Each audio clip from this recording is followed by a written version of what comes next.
Don't ever do it. Don't ever feel sorry for yourself. Don't ever do it.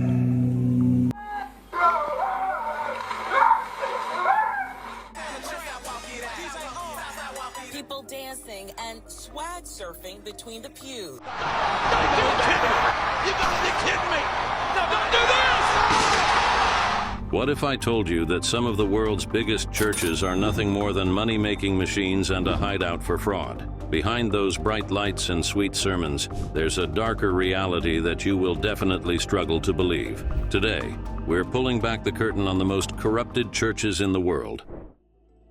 Number 13, Kenneth Copeland Ministries. When most people think of the prosperity gospel, Kenneth Copeland's name comes to mind first. But there's a whole lot more to Kenneth Copeland Ministries than meets the eye. This billion-dollar empire has been operating since 1967, and what started as a small ministry in Fort Worth, Texas, has grown into a financial juggernaut that makes most billionaires jealous. But here's the uncomfortable part. His church teaches something called the hundredfold return doctrine. While this sounds harmless, there's always a catch. You have to give first to receive. The more you donate, the more God supposedly blesses you back. It's basically spiritual gambling, but with your life savings. The question is, where does all this money go? Kenneth Copeland, now in his late 80s, doesn't just live comfortably. He lives like the King of England. His ministry owns multiple private jets, including a Gulfstream 5 worth over $9 million, making him the wealthiest pastor in America. When questioned about this extravagant lifestyle in an interview, Copeland famously said he needed to avoid flying commercials because he didn't want to get into a tube with a bunch of demons. Now that's something to worry about. He simply makes lower-class people look like the rejects of God. There are so many unsettling controversies about this megachurch and their excessive attention to wealth. But the really suspicious part? In the late 2000s, their jets mysteriously disappeared from public FAA tracking systems. Where were they going? Nobody knows, but we do know this church is neck-deep in staggering financial secrecy. Speaking of hidden wealth and suspicious activity, let's travel to Houston, where another prosperity preacher has his own secrets to hide. Number 12, Lakewood Church. From the outside, Lakewood Church looks like a beacon of hope in Houston. With its massive arena-style setup and Joel Osteen's infectious smile, you'd think this place was built for genuine worship. But dig a little deeper and you'll discover a different story entirely. Joel Osteen took over this church in 1999 after his father's death. Since then, he's transformed it into what critics call a feel-good factory, rather than a place of spiritual growth. His sermons sound more like motivational speeches than biblical teachings, and there's a reason for that. The church operates on a budget worth tens of millions of dollars annually, yet only a tiny fraction goes to actual charity work. Meanwhile, Osteen lives in a $10.5 million mansion, funded largely by his church and his book royalties. Most people think he's just a successful author, but is that really the whole truth? Here's where it gets interesting. During Hurricane Harvey in 2017, when Houston was drowning, Lakewood Church initially kept its doors shut to flood victims. They only opened up after massive public pressure and social media backlash. For a church that preaches about love and compassion, that's a pretty cold response to a disaster. And then there's the mystery money. During renovations in 2021, construction workers discovered nearly $600,000 hidden behind a wall. But hidden money is nothing compared to the dark allegations that have recently surfaced against one of America's most respected pastors. Number 11, the Potter's House. Bishop T.D. Jakes built the Potter's House in Dallas into one of America's most influential megachurches, with over 30,000 members calling it home. For decades, Jakes has been seen as a pillar of the Christian community, but recent events have shattered that image completely. You see, in 2024, former staff members came forward with shocking allegations against Jakes. An ex-pastor, Dwayne Youngblood, accused him of grooming and attempted assault dating back to the 1980s. These weren't just whispers or mere rumors. These were detailed accounts shared on podcasts and social media platforms. The allegations hit Jakes so intense that he suffered a breakdown on stage, which he later attributed to the stress of these accusations. In response, Jakes' legal team filed documents in 2025 describing the allegations as extortion attempts. But here's what makes this even more complicated. Jake's name somehow got tangled up in a high-profile lawsuit involving Sean Diddy Combs,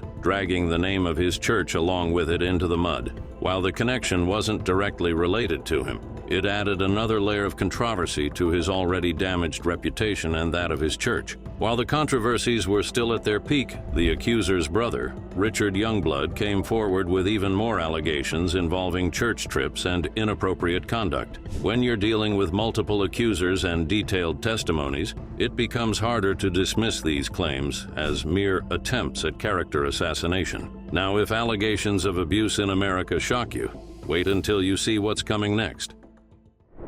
Number 10. SPAC Nation. Most people think SPAC Nation was just another trendy youth church in London. But behind all the flashy events and celebrity endorsements, this organization was operating one of the most sophisticated financial scams in recent religious history. Founded in 2016 by Toby Adegboyega, SPAC Nation targeted young people with promises of prosperity and success. The church's events looked more like concerts than worship services, with the pastor seen vibing with secular celebrities and music artists. Let's not mention his birthday party that has secular artists performing and pounds being sprayed lavishly. Here's where things get dark. Former members described the church's tactics as cult-like and emotionally manipulative. They were pressured to donate money they couldn't afford. Young people, many from disadvantaged backgrounds, were convinced to hand over their student loans and benefit payments. Then, a 2024 tribunal revealed that SPAC Nation mishandled nearly £1.9 million in donations. But that's not the height of it. By 2023 and 2024, UK authorities had seen enough. They shut down multiple SPAC branches across the country. Adegboyega defended himself in court, claiming the financial chaos was due to mistakes, not fraud. As of 2025, Adegboyega is still fighting deportation amid ongoing legal battles. UK media has branded him a fraudster, with many calling for criminal charges. But financial scams are just one way corrupt churches exploit their members. Some pastors take things to an entirely different level with pure theatrical madness. Number 9. Mountain of Holy Ghost Intervention.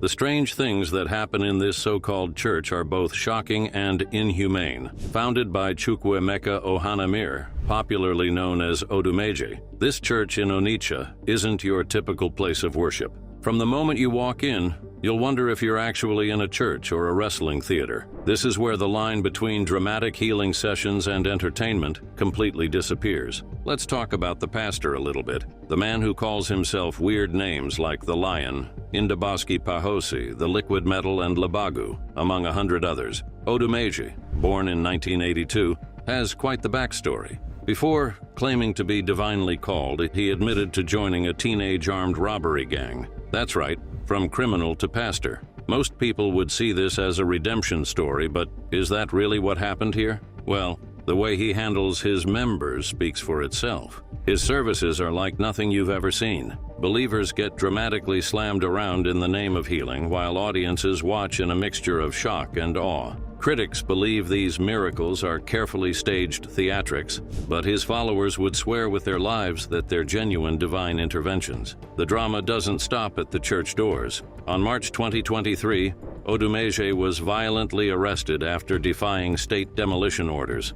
The footage went viral, showing him being dragged away while his church building was torn down. But here's the twist. He somehow managed to rebuild and continue operations. On April 2024, he took his show abroad with a UK crusade, but it was repackaged as a concert, with tickets costing £33 each. It's pretty to tell that this pastor isn't sent from God, but just another Nigerian talented actor. But if you think this is disturbing, wait until you hear about this next pastor.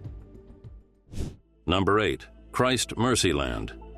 Christ Mercyland in Warri, Nigeria appeared like any other deliverance church, but under Jeremiah Fufeyan's leadership, this deliverance ministry has become a powerhouse in financial exploitation. Fufeyan has been running this operation since the 90s. What makes his approach particularly disturbing is how he targets vulnerable people desperate for miracles. In 2022, he publicly escorted a disabled woman off stage when she dared to speak up about her experience. But it didn't end there. By September 2024, Nigeria's National Agency for Food and Drug Administration accused the church of selling miracle soap and water. How do we explain that? You see, the church seemed to target Nigeria's most vulnerable populations. Poor families struggling with medical bills are convinced that purchasing these miracle products will solve their problems, while also being pressured to donate amounts they clearly can't afford. Meanwhile, Fufeyin swims comfortably in luxury while his followers suffer in silence. Former members describe feeling trapped in a cycle of donation and disappointment, always being told that their lack of results was because they didn't have faith strong enough to power their breakthroughs. If that doesn't sound like fraud, then I don't know what is. Number 7. Revelation Church, Los Angeles, California. Most people see a trendy church in Los Angeles that attracts celebrities and young professionals. We see a church made for Instagram and Hollywood glamour, built on deception, manipulation, and spiritual abuse. In early 2025, everything became crystal clear. Revelation Church positioned itself as a modern, relevant ministry for the Instagram generation, and the heavily tattooed prophet Lovey Elias Lagamba had made all that possible. But here's what nobody saw coming. In early 2025, his own wife, Maggie Kriasoas, publicly exposed his affairs and pattern of emotional manipulation. This became a public scandal that rocked the entire church community. Multiple victims of his ministry have publicly come out to say how Lovey's church manipulated and insulted them, also claiming that he is a witch. By mid-2025, YouTube videos showed Elias seemingly confessing and repenting, but critics questioned whether this was genuine remorse or just damage control. What makes this case particularly interesting is how it exposes the dark side of celebrity Christianity. With famous faces in the pews, Revelation Church became more about flashy showbiz than real spiritual growth. I mean, how do you explain a pastor who thinks sex before marriage isn't a sin? But it can lead you into a sinful path. Like an example, everybody says before marriage is a sin, right? Show me one verse that says that. But when it comes to mixing worldly entertainment with sacred worship, no one does it quite like this next church. Number 6. Dream Center Church.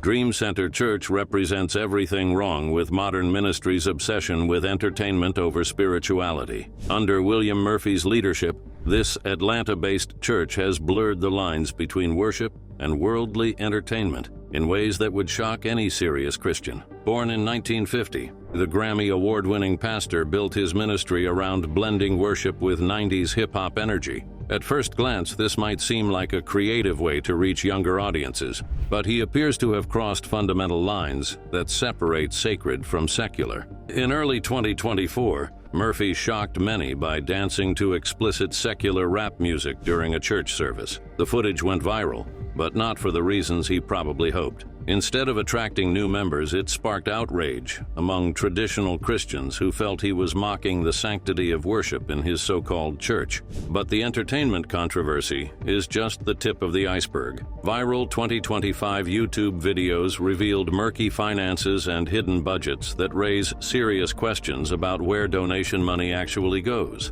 Tax watchdogs flagged unusually large marketing expenses in 2023 filings, suggesting that more money goes toward promoting Murphy's brand than actual ministry work. Former staff describe feeling like they're working for an entertainment company rather than a house of worship. That's what happens when megachurches try to blend in with worldly practices. Entertainment controversies are one thing, but the next church we're about to discuss was at the forefront of the entire prosperity gospel movement that's corrupted churches worldwide. Number 5. World Changers Church International. Under Creflo Dollar's leadership, World Changers Church International became the epicenter of the prosperity gospel that made even wealthy televangelists uncomfortable. Founded in 1986, the church grew around Dollar's charismatic personality and his promises of financial breakthrough through faith. A 2004 New Yorker Profiles described the ministry as shockingly opulent, complete with private jets, Rolls-Royces, and million-dollar budgets funded entirely by member donations. But here's where Dollar's empire started cracking. In 2012, his own daughter accused him of physical abuse, though charges were later dropped. That same year, he dared to ask church members to donate $300 each to fund a $65 million private jet. $65 million. Most of these people can't even afford a used car, but Dollar wanted his congregation to buy him a luxury aircraft. The financial secrecy around World Changers became so problematic that Ministry Watch, a watchdog organization, gave them an F rating for financial transparency. When a ministry won't disclose how it spends donation money, that's usually a huge red flag. In 2022, Dollar did something no one saw coming. He publicly retracted his previous tithing teachings, calling them misleading. Which has made the difference. I won't apologize, because if it wasn't for me going down that route, I would have never ended up where I am right now.